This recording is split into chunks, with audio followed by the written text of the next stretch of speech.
বাংলাদেশে যে উত্তাল গণজোয়ার তৈরি হয়েছে, অবস্থা দৃষ্টে মনে হচ্ছে ওই আলেমের পা ধরে ওর মাপ চাওয়া লাগবে। চিল্লা এখন ঠিক কিনা? বাংলাদেশে একটা কথা কয়, নিন্দে পাখি পিন্দে। কথা বলেন।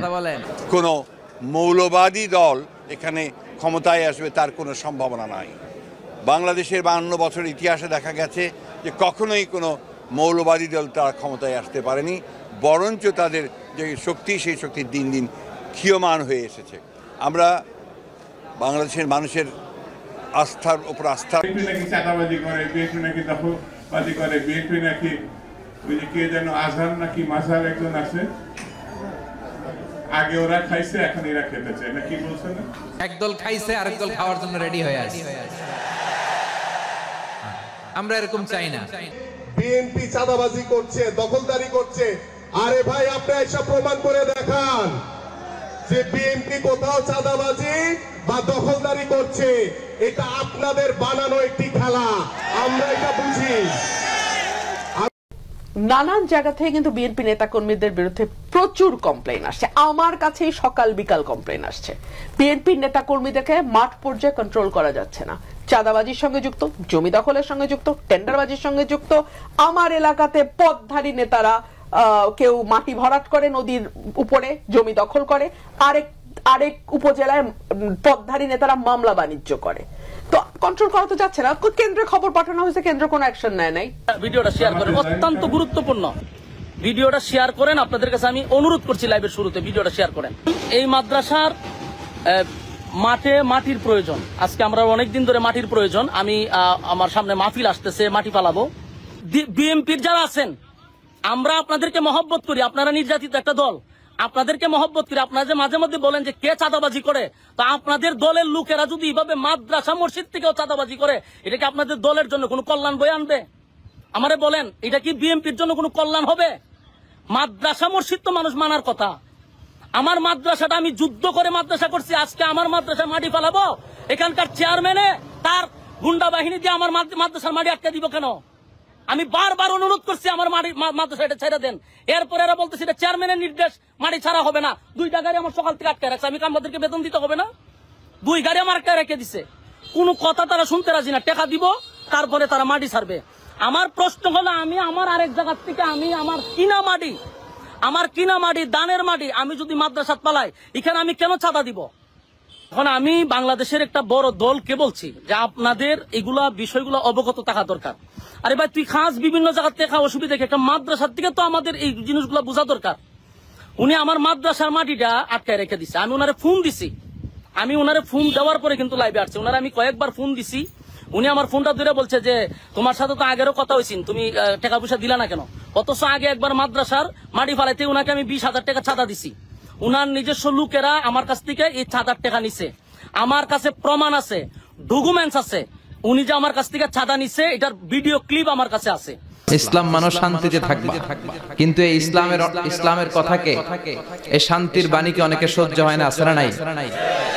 এদেশে এরকম উল্লুক্কা পাঠা আছে না নাই? এরা ইসলামের প্রচার আর প্রসারকে নাম দিয়েছে মোল্লাতন্ত্র। কি নাম দিছে? ইসলামের বিজয় এদের ভাল লাগে না। ইসলামের গণজোয়ার অগ্রযাত্রা এদের ভাল লাগে না।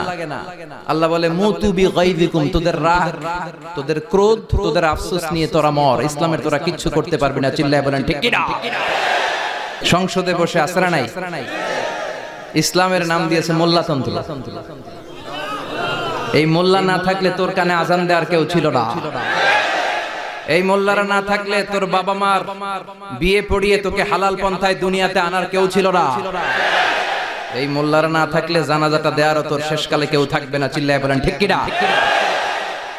সে ইসলামপন্থীদের গালি দেয়, আহমদ শফির মতো এত বড় জগৎ বিখ্যাত মুহাদ্দিসকে গালি দেয়, কিন্তু বাংলার জমিনের তাওহীদ প্রিয় মুসলমান এদের কথায় কান দেয় না। এরা কাদের লেজে পাড়া দিয়ে ক্ষমতায় গিয়েছে সবার জানা আছে। চিল্লায় বলেন ঠিক কি না? বাংলার জমিনের লোকজন তাহাজ্জুদ পড়ে দোয়া করে, আল্লাহ ঘরে ঘরে আহমদ শফি দাও, ঘরে ঘরে আল্লামা সাইদি দাও, ঘরে ঘরে মুফতি আমিনী দাও, ঘরে ঘরে দেশপ্রেমিক আল্লাহওয়ালা, নবীওয়ালা, কোরআনওয়ালা লোক দাও। চিল্লায় বলেন ঠিক কি না?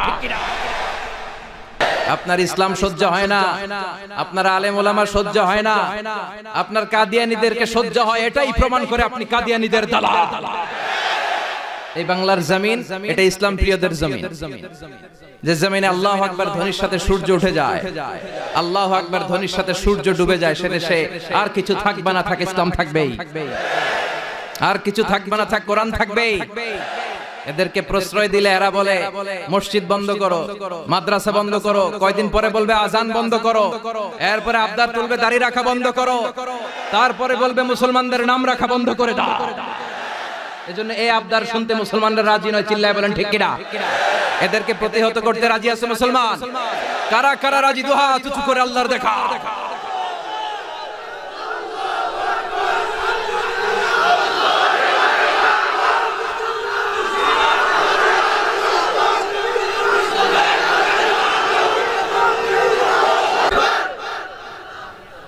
সূর্যরে ভেটকি মারলে সূর্যের কিছু হয়? কথা কন। সূর্যরে আপনি ভেটকি মারছেন, আপনার ভেটকি আপনার মুখে। এজন্য ইসলামের আলোকে ওরা নিভিয়ে দিতে চায়। আল্লাহ বলে কিয়ামত পর্যন্ত ইসলামের বিজয়কে আমি আল্লাহ সমুন্নত রাখবো, চিল্লায় বলেন ঠিক কিনা? এই বেয়াদবটা এত বড় আলেমের বিরুদ্ধে কথা বলেছে, সারা বাংলাদেশে যে উত্তাল গণজোয়ার তৈরি হয়েছে, অবস্থা দৃষ্টে মনে হচ্ছে ওই আলেমের পা ধরে ওর মাপ চাওয়া লাগবে, চিল্লায় এখন ঠিক কিনা? বাংলাদেশে একটা কথা কয়, নিন্দে পাখি পিন্দে। কথা বলেন। তসলিমা নাসরিন নারীদের নিয়ে বই লিখছে, নারীদের কোনো দেশ নেই। এরপরে বোরকার বিরুদ্ধে কথা লিখছে, শেষ পর্যন্ত সে বাংলাদেশে থাকতে পারে নাই। ওরে যখন ইন্ডিয়াতে লুকিয়ে নেওয়া হয়, ওর গায়ে বোরকা পরিয়ে নেওয়া লেগেছিল, চিল্লায় বলেন ঠিক কিনা? আমরা এদের হেদায়েতের দোয়া করি।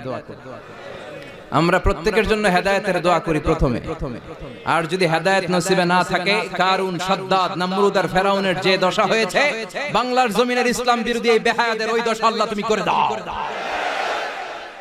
ইসলাম হচ্ছে শান্তির ধর্ম। আমরা সব সময় সাম্প্রদায়িক সম্প্রীতি, ভালোবাসা এটাতে বিশ্বাসী। মুমিনের রাস্তা কখনো বন্ধ হয় না। মুমিন বিপদে পড়লে কৌশলী হয়, মুমিন স্ট্র্যাটেজি পাল্টায়, কৌশল পাল্টায়। রাস্তা একটা বন্ধ হলে আরো 10টা খুলে যায়, চিল্লায় এখন ঠিক কিনা? এক জায়গায় কোরআনের মাহফিল বন্ধ হলে আরো 10 জায়গায় কোরআনের মাহফিলের ব্যবস্থা হয়ে যায়, কোন ঠিক কিনা? ওরা এক জায়গায় ইসলামের আওয়াজকে থামিয়ে দিতে চাইবে, আরো 10 জায়গায় ইসলামের আওয়াজ গর্জে উঠবে। ইসলামের আওয়াজ, ইসলামের বিজয়কে থামিয়ে দেওয়া, স্তব্ধ করে দেওয়া অসম্ভব, চিৎকার করে বলেন ঠিক কিনা? ওরা ইসলামকে মাটির ভেতরে পুঁতে ফেলতে চায়, কিন্তু এটা চারা গাছের মতো, পুঁতে ফেললে গাছ হয়ে উপরে ওঠে, গাছ হয়ে উপরে ওঠে, এটা থামিয়ে দেওয়া যায় না। যারা এটার পিছু লাগে, যারা এটার ক্ষতি করতে চায়, ওদের ক্ষতি আল্লাহ করে, চিল্লায় বলেন ঠিক কিনা? ফাজআল কাইদাহু ফি নাহরি, আল্লাহুম্মা মান আরাদা বিল ইসলামি ওয়াল মুসলিমিনা খায়রান ফাওয়াফিকহু কুল্লা খায়র, চিল্লায় পড়েন আমিন। আল্লাহুম্মা মান আরাদা বিল ইসলামি ওয়াল মুসলিমিনা সুআন ফাজআল কাইদাহু ফি নাহরি ওয়াজআল তাদবীরাহু তাদমীরা। ইসলামের বিরুদ্ধে যারা ষড়যন্ত্র করে, ওদের ষড়যন্ত্র ওদের ঘাড়ের উপর আপনি চাপিয়ে দেন। ওরা মুমিনদেরকে পালানোর জন্য যে গর্ত করে, ওই গর্তের ভেতরে আপনি ওদেরকে ডুবিয়ে দেন। এটাই ইসলামের বৈশিষ্ট্য। ইসলামের পিছু লাগলে ও ইসলামের কিছু করতে পারে না, ও নিজের কপাল পুড়ে ফেলে। ইসলামের বিজয়কে কিয়ামত পর্যন্ত জারি রাখবে কে? ইসলামের আলোকে বাতিকে কেউ নিভিয়ে দিতে পারে? চিল্লায় বলেন পারে?